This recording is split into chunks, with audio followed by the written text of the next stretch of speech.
Happy anniversary, everybody.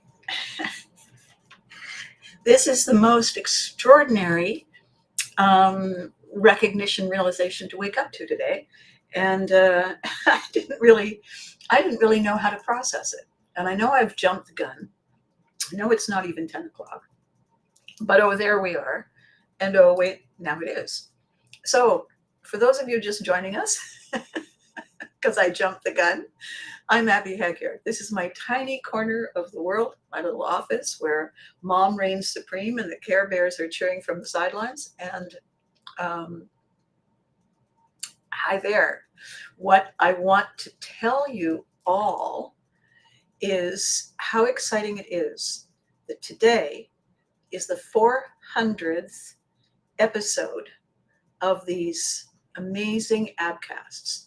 400 times you have taken time out of your busy day to spend the time with me and all the rest of us, and to talk about the way life kind of overtakes us and the way we take it back.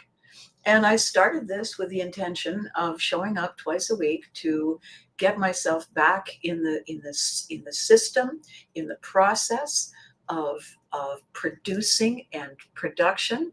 Good morning, Maggie. Happy anniversary. And so back in December of 2021, I said, it's time. It's time for no particular reason. It's time that we do this. It's time that I get my on-camera Abby back. It's time that we talk about life together. It's time that we create a concept that is going to make us feel like we got this. And it was very vague at the time. It's a lot clearer now.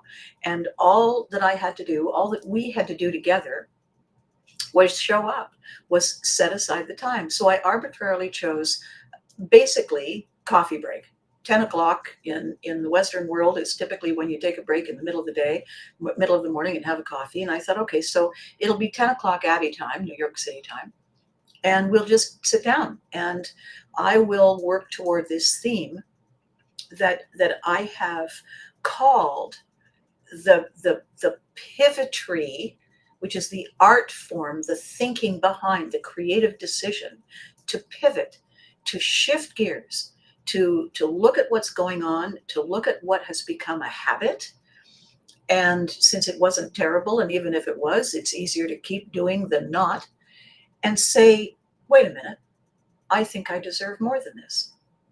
And when we hit that moment, that pivotal moment, when the brain says, check please, thanks but no, it has evolved to become, in my conversations, our Milo moment. A Milo is a seed. It's a grain that people grow to eat. And it's the first seed. And so I thought, well, this is so appropriate. It's the first seed. It's the first thought. It's the first nugget of decision to shift gears, to say, not that bad, not that bad, not that bad. Yes, it is. Yes, it is.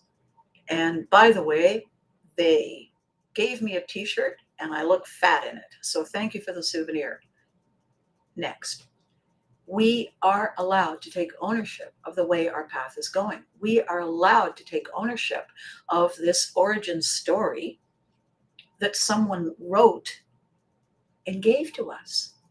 And if it's about us, then you know what? We own the pen. We own the weapon of mass construction. We can rewrite. We can do the latest edition of the Maggie story, of the Abby story, of the Charles story, of the everyone story, of the Eddie story. We can do an update.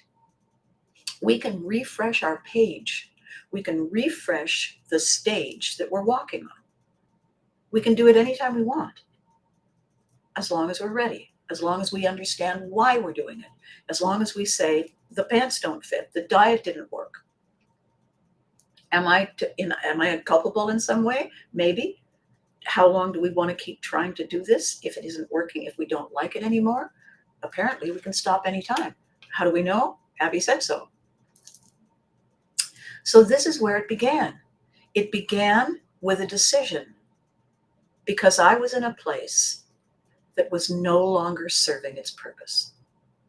I was doing work that was good work, solid work, important work, but not serving my purpose the way I had wanted it to. Good morning, Charles. And were your ears burning? I just mentioned you. What what we all need to be able to do, what we all deserve to be able to do, is to check in and say, how's that working for me? And if it's not working well, then we can fix it. We can update it. We can start over. We can completely clear the page. We can do anything we want. The reason we don't, and this is the thing that drives people crazy, and it's the thing that occurred to me in December of 2021, the reason we don't change it is that we don't know how. We don't even know if we can. Good morning, Frank. You hope the sun is shining. The sun is shining gloriously. And everything is unfolding as it is supposed to.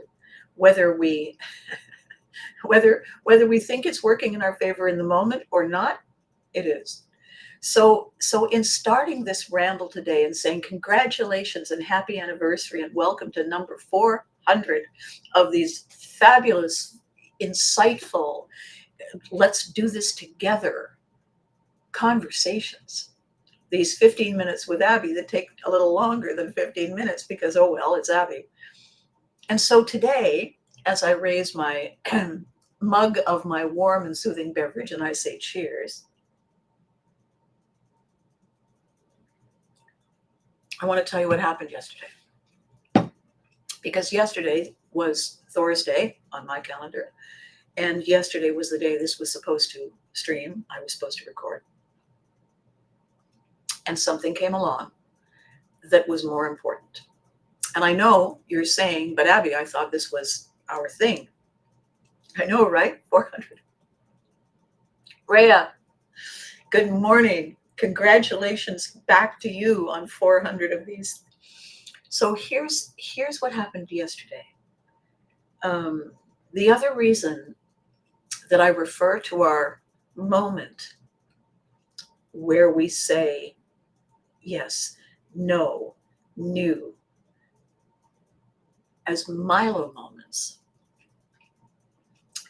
is Milo was a man in the body of a cat, a ginger cat with a propensity to side-eye you if he thought you were just, what on earth are you thinking?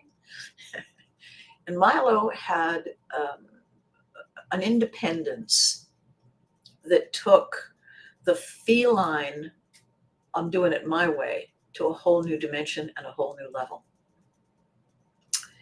And sometimes it was infuriating, and sometimes it was laughable, and sometimes it was inspiring. Because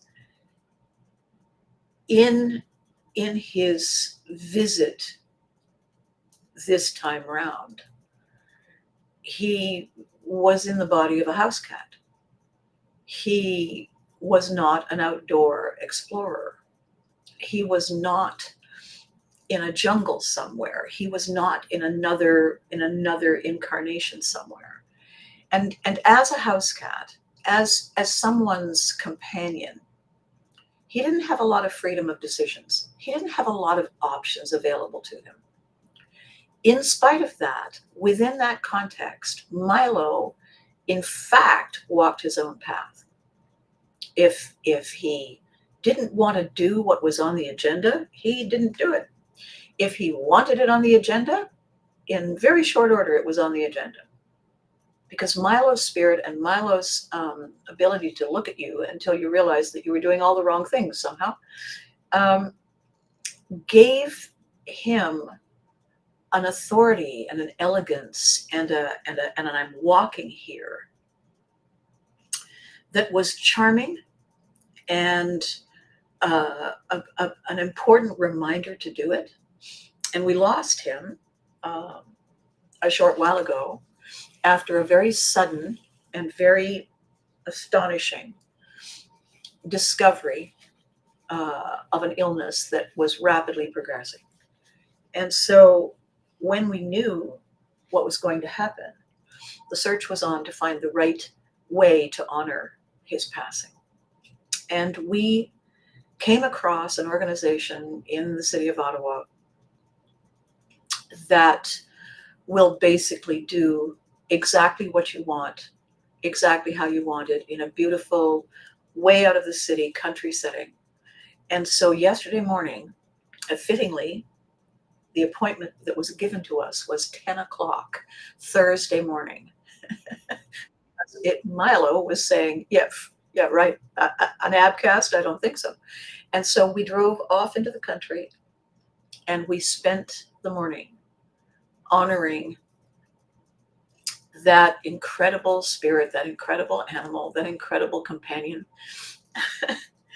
And then we went and spent the rest of the day with some incredible people, equally inspiring, equally, I'm walking here, equally the absolute definition of success and resilience in the face of everything. And I'm going to have to do this, I'm sorry. We spent time in a beautiful spot in the village of Manotick, just south of Ottawa, at an amazing place called the Black Dog Bistro, owned by an indomitable spirit. Thank you, Marnie. Thank you. Named Dot Jantz, who, if you're standing in her way, you probably want to get out of her way if she is on her way somewhere, because she is in the dictionary under force of nature. There would be her picture, but she was busy. So we spent the day at her establishment, and it was exactly the energy we needed. It was exactly the time we needed. It was exactly the location we needed in order to refill our energy cups, to refill our half-empty tanks, to reset and refocus and recharge our vision, our passion, and our purpose in moving forward with Pivotry in Motion, and the Lion Effect, and our speakers, and the publishing of the new books, and oh yeah, that new one-woman show of mine that's coming up soon. We needed to go there and be there and step away from the busy bustle of the downtown of the beautiful, beautiful city of Ottawa, which is my home. And when I keep saying we, I'm including my producer, Gary Swithenbank, and who was the, gosh, what can we call you, Gary? I guess we're going to say Milo had assigned you the role of ensuring that his needs were met. Milo had assigned you the role of companion on this path. And so it was fitting that you completed that task yesterday, and it was beautiful, and it was exactly as it needed to be. Set to music, recorded on video, and all the right songs played in sequence as they were meant to play and to be heard and seen. It was incredible. So coming away from that, driving back into the city, driving along, we have the Rideau Canal, and Charles, of course, you and Kat were here, and you know how beautiful that is this time of year, and all of the trees are Abbey trees, and the colors are just magnificent, and it's a winding, curving, slow road back into what's next on the agenda. And at the end of the day, I said, 400 is tomorrow. And the reason, aside from Milo, the reason is that today is the 10th day of the 10th month. It's a perfect 10. So here we are. So one more sip to get myself back on track, and I don't apologize.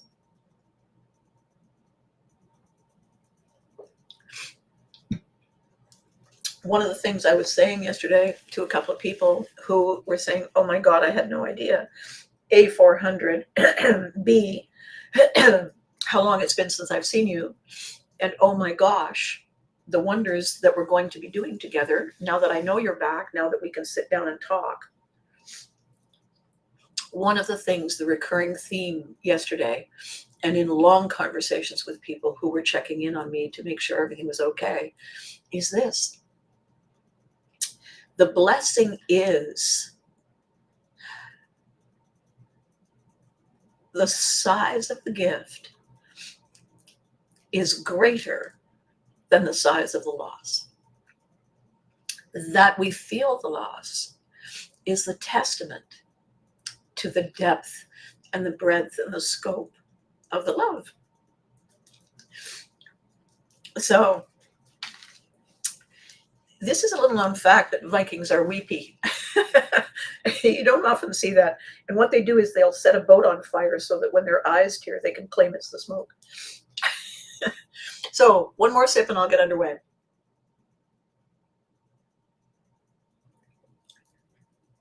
I want to talk about toxic habits.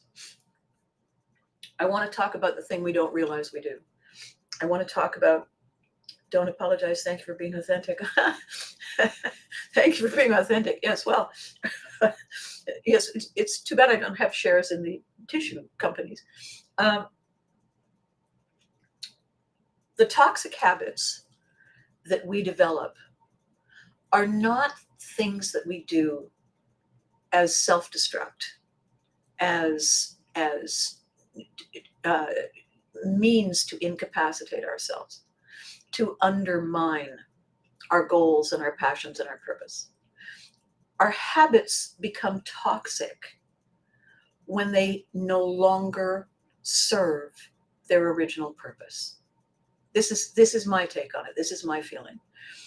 Something that may have been a great idea, a situation, a set of steps, a routine, a connection with people, with places, with activities that meant something, that elevated us, that allowed us to enter a learning curve and navigate that experience,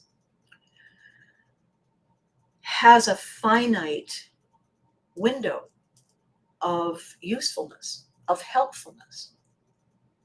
And when we reach the place we intended to be, we often forget that it's time to reevaluate. Do we keep doing it? Do we keep leaning in the same way? One of the plans that I use for fitness, not often enough, by the way, one of the plans that I use for fitness was created decades ago, before my time, for the Canadian military by a doctor in the Canadian military. And there are two versions of the plan. 5BX is for men, 10BX is for women. And what it was designed to be was a set of core strength training exercises that were easy to perform, required no tools whatsoever, and only took 20 minutes. It was the original 20-minute workout. And the purpose, created by this doctor, was to enable, empower, invite, inspire people to just do half a dozen, 5 for the men, 10 for the women, small exercises daily to keep everything running smoothly. If you just did them every day, you didn't notice much, except that if you stopped doing them, you noticed tightenings of things and aches and pains and difficulties bending over and picking things up, and being able to be comfortable throughout a long day. And what is fascinating about the program, aside from the fact no tools, really simple, so easy a child can do it, is this.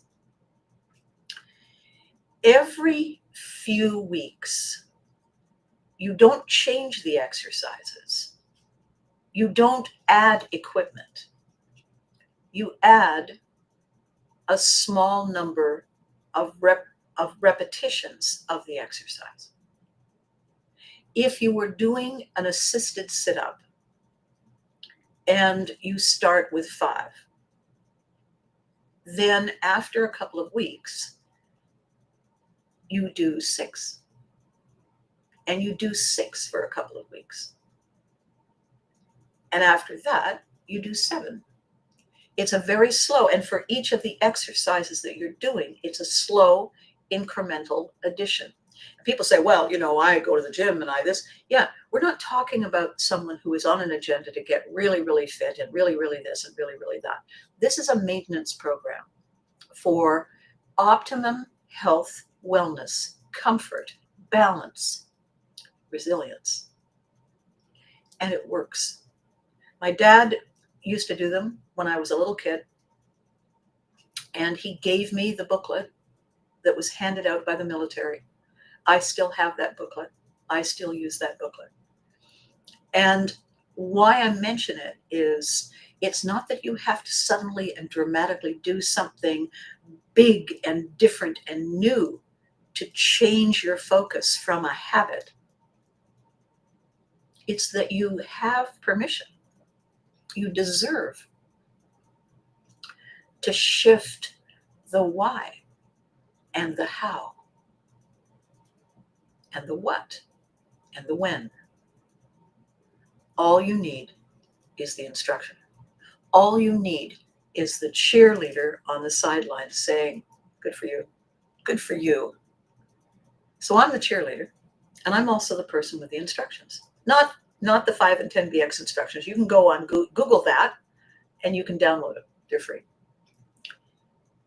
I am here to show you how we reach our Milo moment, what happens when we get there, and what we do next. This is my role in all of this. I call it Pivotry in motion. And our purpose and our passion and our process is this. Every single one of us has the capacity to achieve success in something that matters to us. Every single one of us has the ability to create resilience as a practice, as long as we're willing to put in the time and the effort and the focus. And I am the one who helps you define, understand, recognize what focus is, where it comes from, and what we do with it. That's the goal with Pivotry in Motion. That's the goal with my speakers, who are people who have survived. You will be so amazed when you see them and you meet them and you talk to them and you realize that they're just like us. The thing is that they made the decision to be on a public stage somewhere, in the public eye somewhere, leading to make a difference, using their name or their face or their brand to do it. And what they share with us, which is highly vulnerable, beautifully authentic, and incredibly humble, is how imperfect they are, and how it is their imperfection that makes us, that gives us, that inspires us to identify with them. It's so easy to say, must be nice, you're already this, you've got that. It's easy to think that somebody famous, somebody in the public eye, that's all they are. It's easy to forget that we're all exactly the same at the start. We're hugely flawed, and we learned what we do from people who had no idea what they were doing. We're actually lucky we're here, really. So what the Maggie, thank you so much.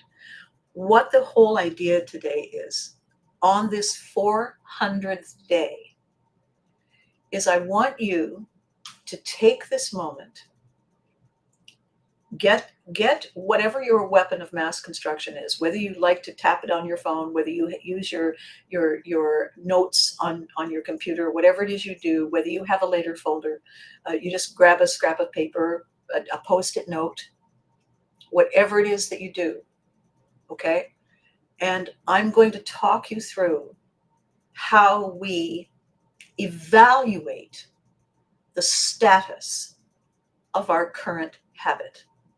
We all have several habits, but we're going to just pick one, right? So we're going to pick one habit that we're getting the funny feeling that it may not be serving its purpose anymore, okay? So this is what we're going to do.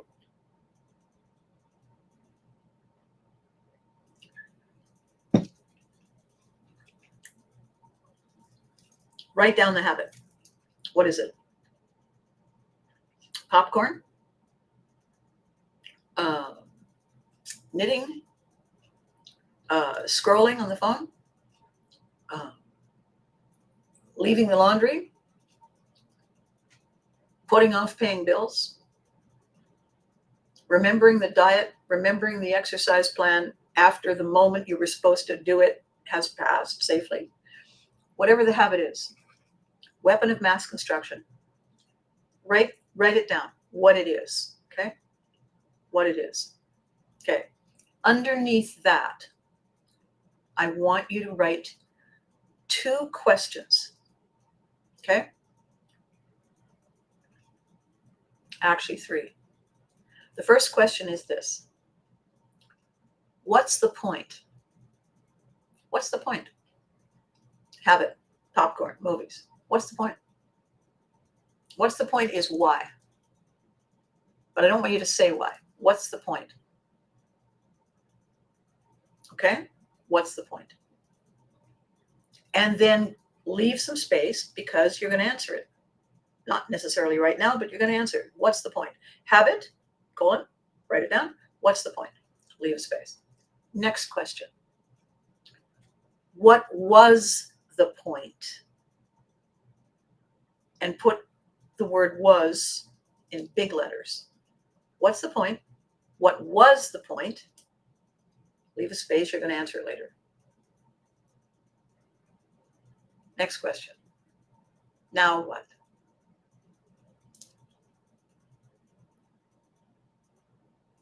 What's the point? What was the point? Now what?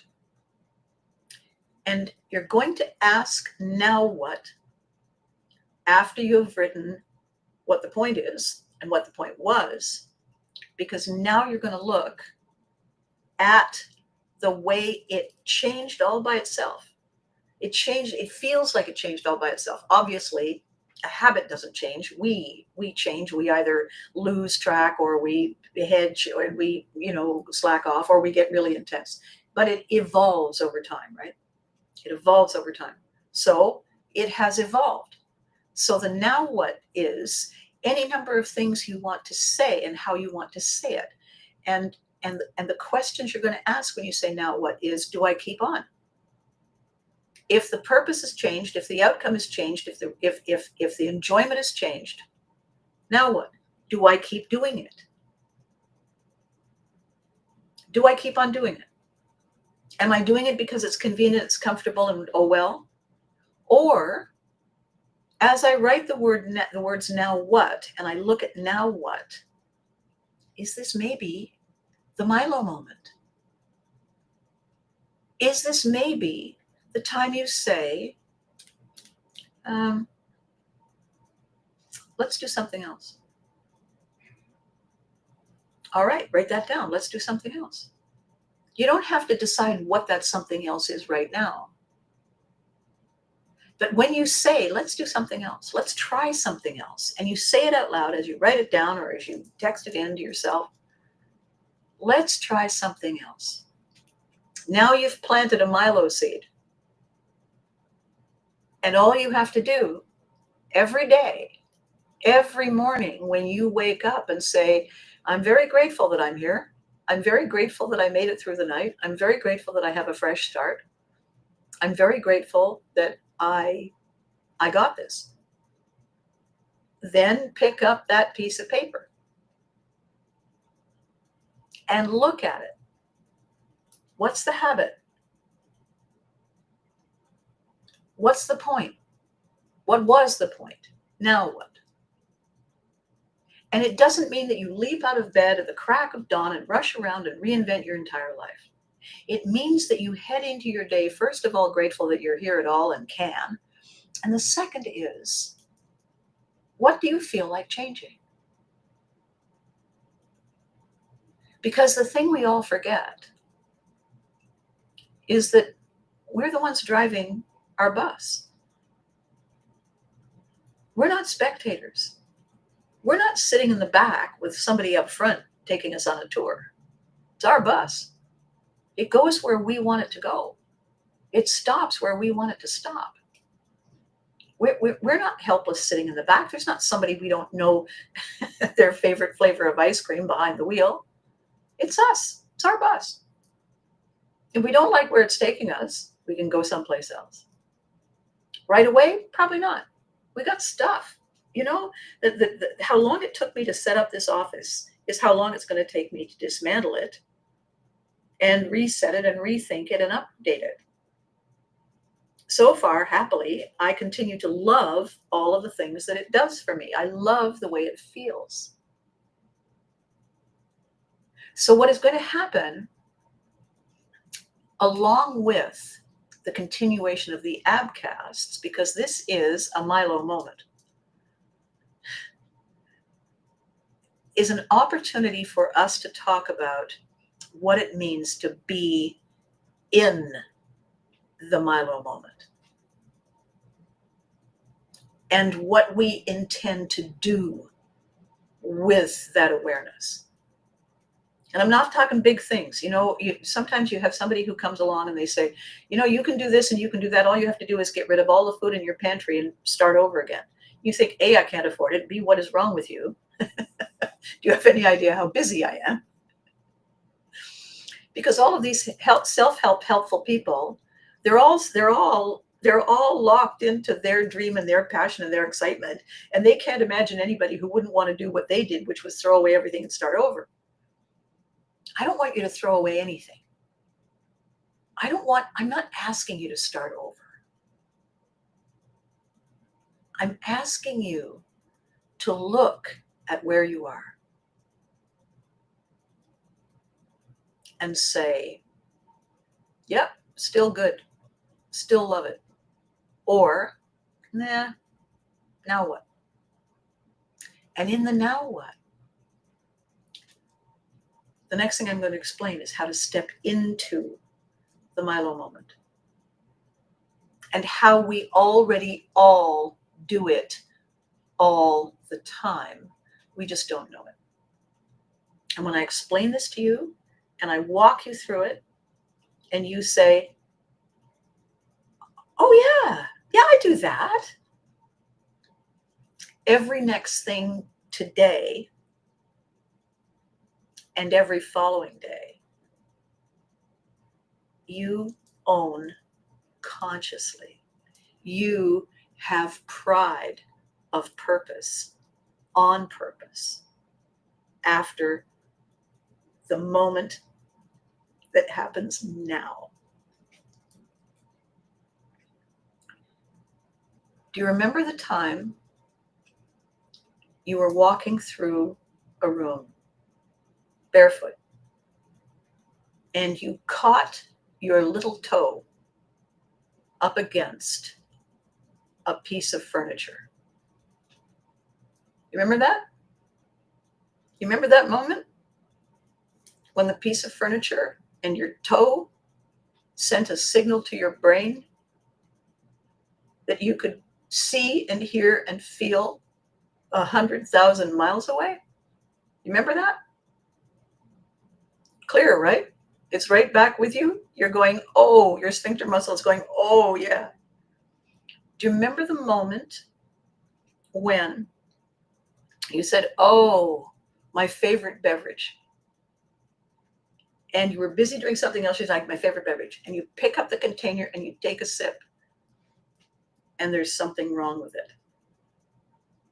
If it's coffee or tea, the dairy had curdled.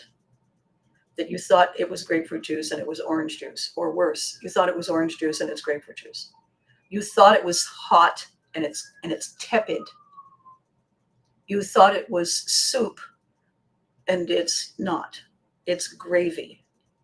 You remember the moment when you weren't paying attention and you brushed your teeth and you realized too late that you hadn't put toothpaste on the toothbrush, you had put hand cream? And now your entire body, your entire brain, every single bumping and jumping molecule in your entire body is trying to get away from you. It's trying to get away from the moment. Every part of you is going, You remember those moments? You remember those moments. You have your own moment. And I have just reconnected you firmly in how long did that take with that memory of that moment, right? That is called flow. It is a state of flow. Flow, by definition, is the moment when you are completely in the experience to the exclusion of every other experience. You are consciously, physically, mentally, emotionally, energetically locked in to that experience. If it's a now experience, it's a now experience. Even if it's a memory experience, it comes back and feels like a now experience. When you are there, when you are in that, when you are feeling that, you are not capable, no matter how much you second guess or multitask in here, you cannot carry a second idea. You cannot carry a second sensation. You cannot live, breathe, feel, taste, smell a second experience when you are in flow, and that one thing is everything. Correct? Ta-da. You automatically, you from birth, you before anybody ever taught you anything, you before you mirrored and learned and mastered anything, we were born with that. That is our superpower. That is how elite athletes overcome impossible odds. That is how the story of the frantic parent lifts a car and rescues their child from underneath it. That is how someone saves someone from a perilous scenario that doesn't appear to be possible. That is how we hunker down and hang in and hang on and reach the place we have determined we deserve to be. That is how we block out every extraneous distraction, because we have the inborn, innate capacity to be in flow. It is not something that I need to teach you to do, because you already do it. It is something that I have the opportunity to show you how to retrieve it, to do it on demand, to go after it.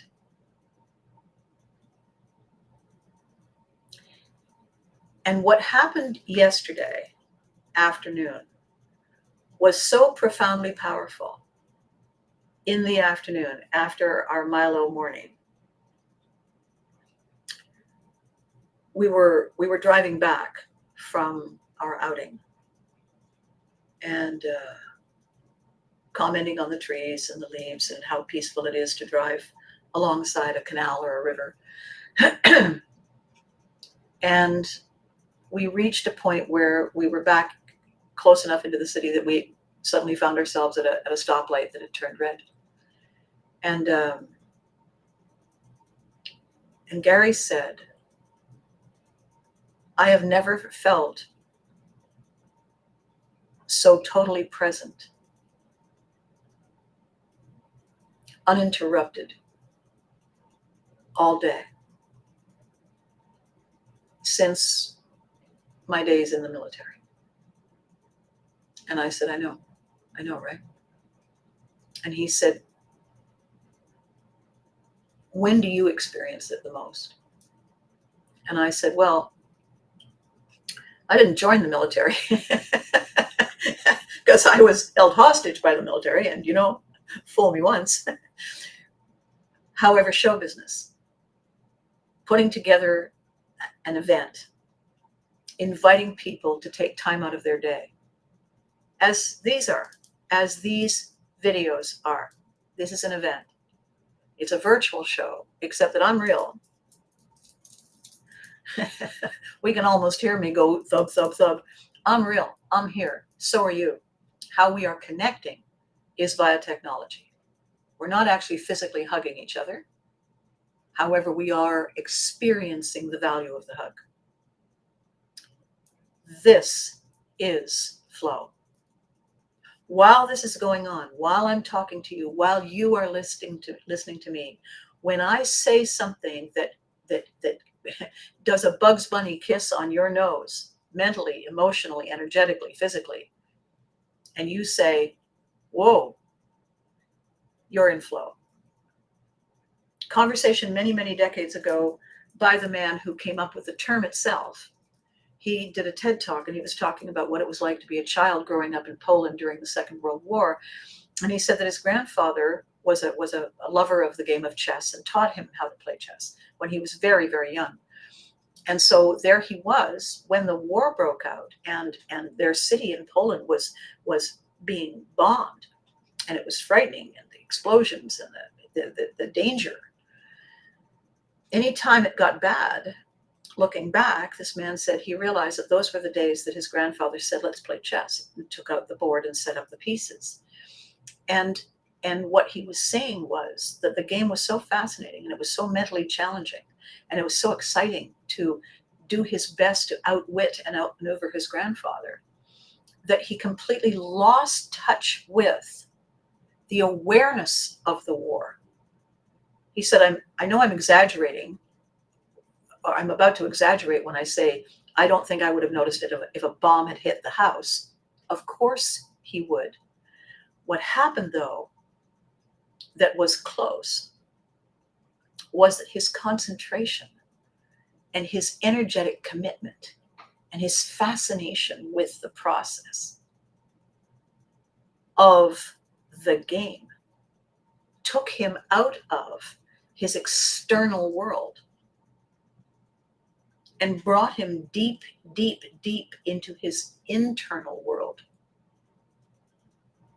where those influences and those triggers were a distant source of interruption. They weren't this kind of source of interruption. And he said, as he grew up, as he grew older, as he went to school, as the war ended, as he got his life back, anytime he felt overwhelmed, anytime he felt that he needed to get away from his day, without realizing it, he had a compulsion to play chess. He would go and get out the board and set up the pieces.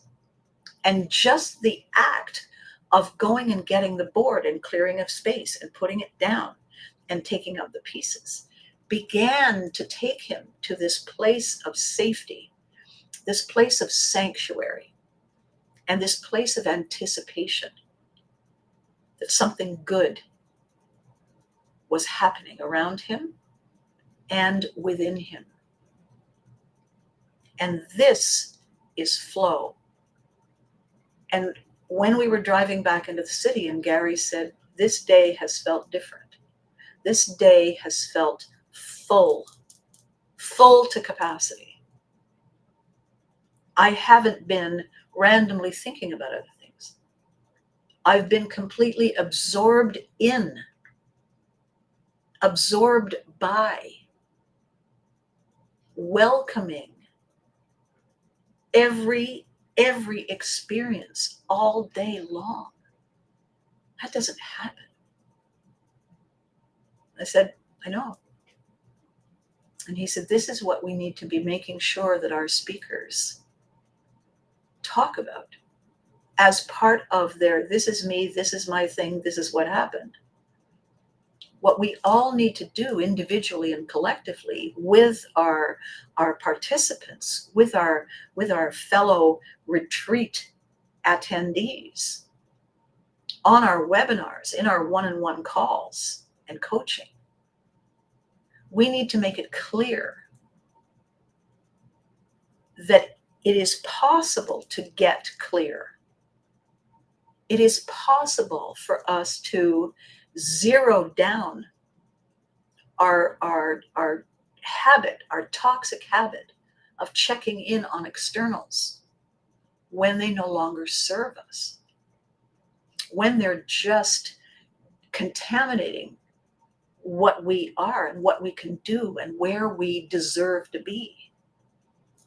And I said, well done, grasshopper. And he was laughing at me. The point is, Gary and I have only been working together for a couple of years.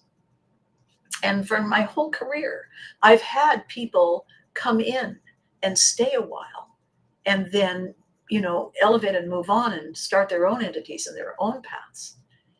Gary has been looking for this all through his other careers, all through his take the opportunity, seize it and run like the wind, seize it and run like you stole it. And he has never experienced the combination of the love and the cherish and the celebration and the loss and the compassion in combination with the extraordinary energy that I have always found and always felt anytime I've been in Manitic, and specifically the two places that I consider to be my homes away from home, the Black Dog and the Swan on the Rideau. These places, the minute I walk in, I feel that the way I feel when I'm here, when I walk into my space here, and I feel, and I have to tell you that as a military brat whose life is an endless succession of temporaries, where home is where I happen to be standing, this sense of arrival, this sense of connection, this sense of belonging, this sense of this is me is a first. This feeling, the first time I went to the Swan Pub, the first time I went to Dot's incredible locations, I walked in and I thought, oh, yes, here. The first time Gary and I did a show, and he looked at me and said, oh, and I said, I know, right? When you talk to people, I've talked to a lot of people who ended up getting involving themselves in relationships with people who are first responders, who are military, who are people who essentially put a path and a purpose and a passion first. And I end up talking to them about their relationships. And I end up helping them recognize where they are and how their relationship with those people can be beautiful, and how it doesn't have to feel like you are something extra part-time on the side. And what I always say when we get into the conversation is this: picture your moment. Picture your moment when you've stubbed your little toe, when the coffee was too hot, when the milk had turned, when you thought it was soup and it was gravy, when you were brushing your teeth and you realized it was hand cream. Picture that moment of complete zone in. And they say, ow, ooh, ugh, yes. What about it? And I say, it doesn't mean that I love you any less. It doesn't mean that you care about this consult any less. It simply means that you have your Milo moment that resets you, that re-anchors you, that refocuses you on what matters. And they say, that's right. And I say, and in the moment when you remember, because you are experiencing what matters, and you blink and look at me, and you blink and look at your loved one, and you blink and look at this job or this project or this dream again. And you say, yeah, you have now the ability to evaluate how important those things are compared to the size and the scope and the depth and the breadth of your flow. On a scale of 1 to 10, how close is it to chess? How close is it? I'm going to move that table in the living room. I'm never going to just drink the milk without testing it first. On a scale of 1 to 10. And then you get to tell someone. And if it's you on the outside, wondering, when is it going to be my turn? Put that aside for a second and remember that your Milo moment is your 10. It doesn't mean that you love them any less. It doesn't mean that this matters any less. It doesn't mean that your workout in the morning is any less. You just now have a way to evaluate it and a way to celebrate it as a gift. And you have this exercise today in ABCAST 400 to say, and now I remember how I've always done it. Because Abby just showed me. All I need is a piece of paper, a virtual notebook, a weapon of mass construction, this or this, habit, person, placing, habit. What's the point? What was the point? Now what? You meet the person, you fall in love with the person, it's exciting every day, and then all of a sudden, you're busy. Gradually, incrementally, you're busy. You forget. You'll do it later. I'm going to tell you about that. I want to tell you about the later folder. The later folder isn't a tool that says it doesn't matter enough now. The later folder is a tool that allows you to save what matters when you have the time to give it your full attention. It is a safe space. It is a safe keeping. It takes it out of the front of your head and puts it over here. Because, by the way, driving doesn't mean it's any less important. It's, by the way, driving. And when you come back to it and you look at it and you say, in the moment that I wrote this down, I was in that flow and it was toxic. And this tool, this either virtual or tangible tool, got me out of it. Pulled me out and put me back behind the wheel of my bus. This is my reset tool. This is my now what? This is my Milo. By the way, Milo was that color.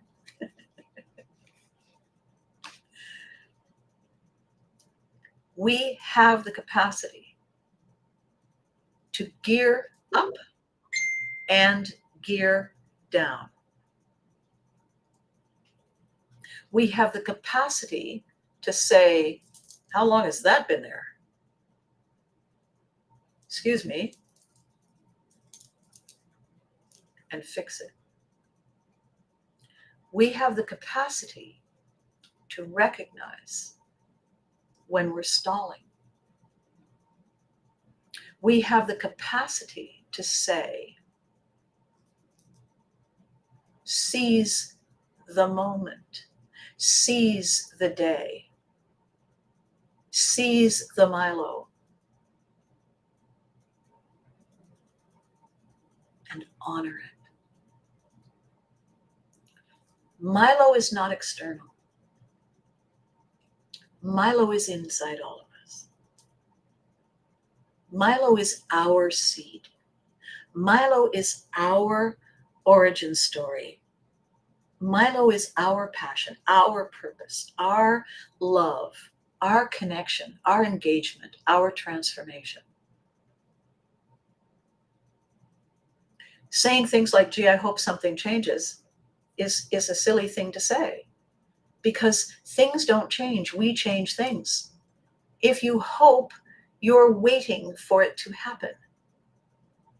If you say, I want, I need, you're saying, I don't have, I lack, it's not me. Our Milo moment today, our what's the plan today,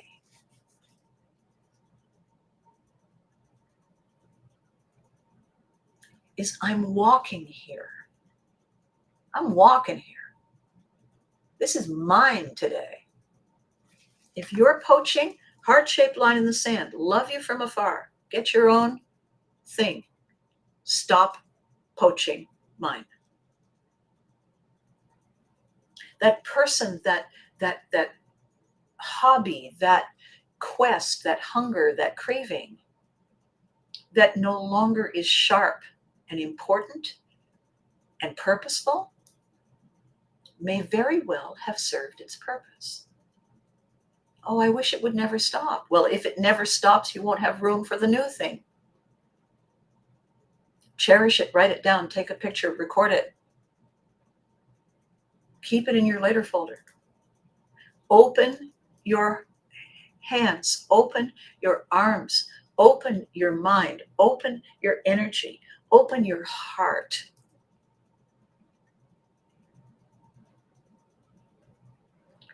To what is right here, waiting.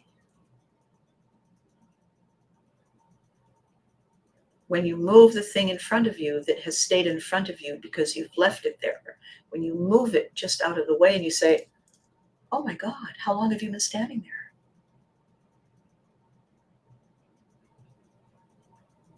You know how lucky we are? I'm going to tell you how lucky we are. You know what happens after opportunity knocks? Boom, boom, boom. You know what happens after opportunity knocks? It waits for you to answer. Opportunity doesn't do a drive-by. Opportunity comes calling.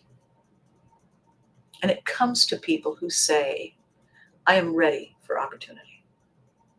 I am ready to shift. That person, place, thing that I grew with, I have now outgrown. I am ready. That is our Milo moment. And in the fullness of the Milo moment, when we are in it, living it, we have no other thought. We are experiencing it. We're savoring it. We're not wondering how long it's going to take. We are completely there, savoring it and embracing it. And with practice, because now you know where it is, I've proved to you that you can go into flow because you do it all the time. It's just you're not realizing it, because the moment you're in flow, you're not thinking about the outside of flow. You're there. That little toe on your foot is really talking to you. That near miss with a deer on the side of the highway, really talking to you. Nothing else can override that in the Milo moment.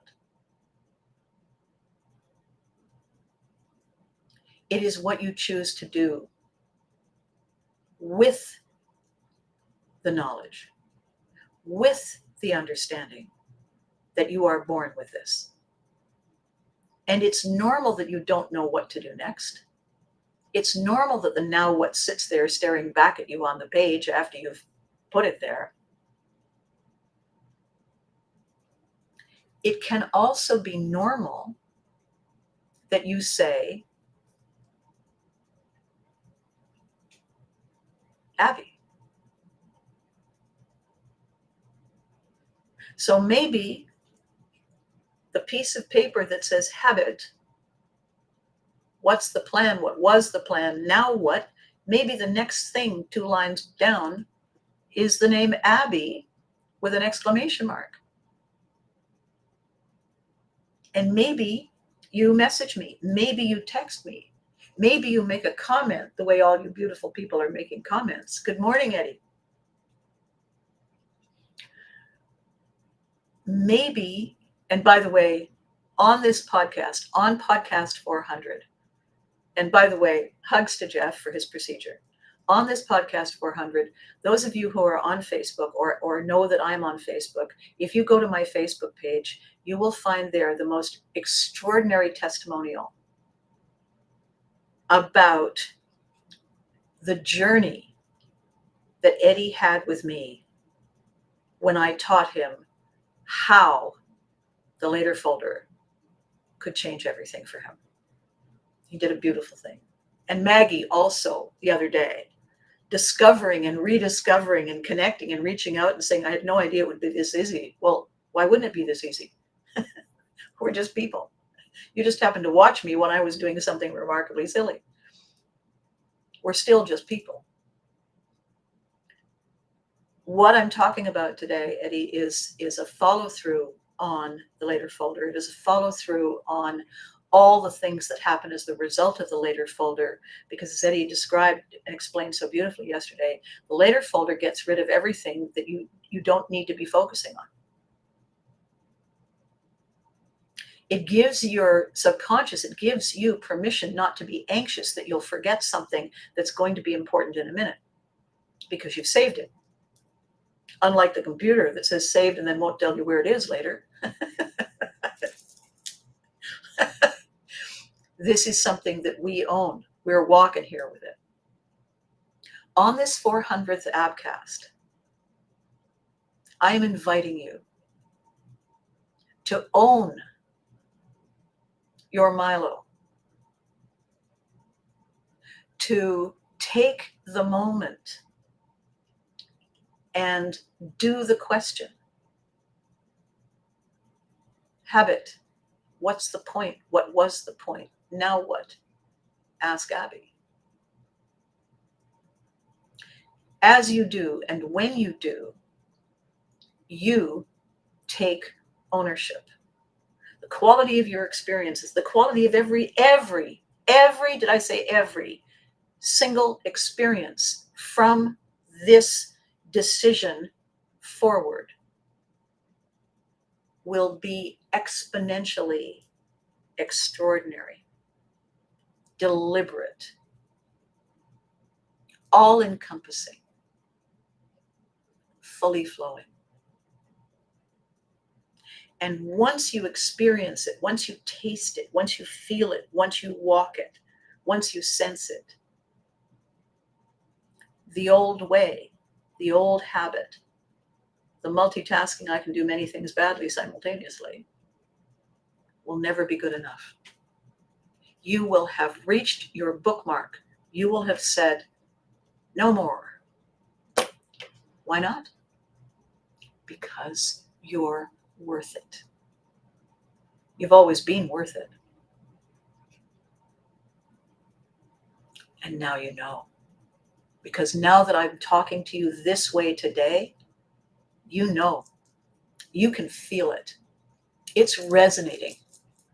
And those of you who are on here who've already said hello, Maggie and Rhea and Charles and Freddie and Eddie and Hannah, all of you, you know exactly what I'm talking about. You can feel it right now.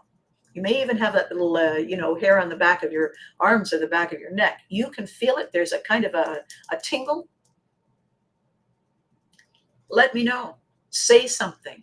Type something. Say yes or give me the thumbs up. Let the people know who are going to watch this video later that I'm not just talking into the air, that I'm telling the truth and you are the witnesses. and your thumbs up and your yes and your OMG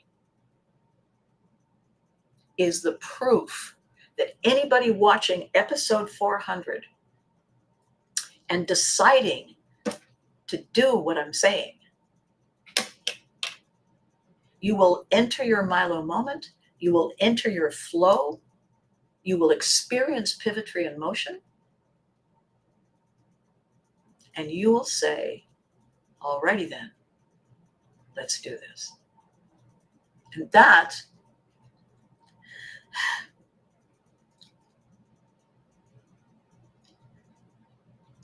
not that, this is Milo's gift to us. We experienced yesterday. We were in it yesterday. Gary and I looked at each other and I said, and this is episode 400. What we had, what we experienced, what we discovered has always been ours to own, has always been ours. It has always been ours to know it, to know we own it. Now you do. And now I've given you the first small tool to do something with it. What's my habit? What's the point? What was the point? Now what?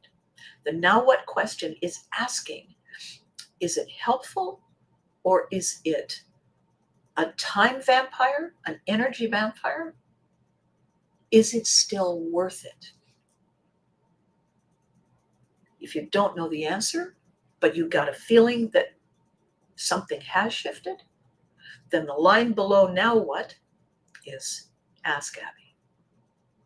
And we will give you the practice, the process, the steps that give you the keys to own it. To channel Ratso Rizzo crossing Fifth Avenue in Manhattan and pounding the hood of a cab that jolted forward. And Ratso Rizzo said, I'm walking here.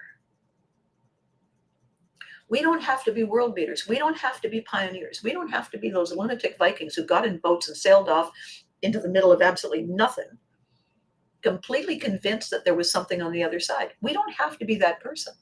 We can be the person who loves a small job, a small responsibility, who thrives in the small comfort of routine and the connection and the belonging to something that is their size and their shape and their flavor and their texture. We don't have to be the big world beater. We do have the opportunity to say, whatever size it is, it belongs to me.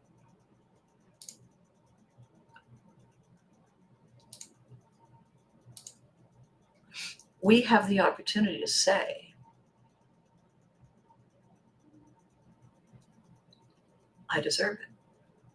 I'm worth it. And we also have the opportunity to say, I can't wait for episode 401, which is when I will see you next Tuesday, the day after Thanksgiving, when we will give thanks for all the things that feel good and feel ho-hum and feel yucky, because they are all giving us something to learn and grow and prosper with. So, as I always do, I now say to you, thank you for making this possible. Thank you for being my Milo. Thank you for choosing to walk this path with me. Without you, it's a rehearsal.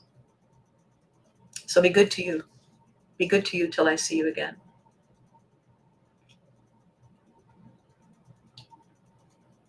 Remember to hug your loved ones.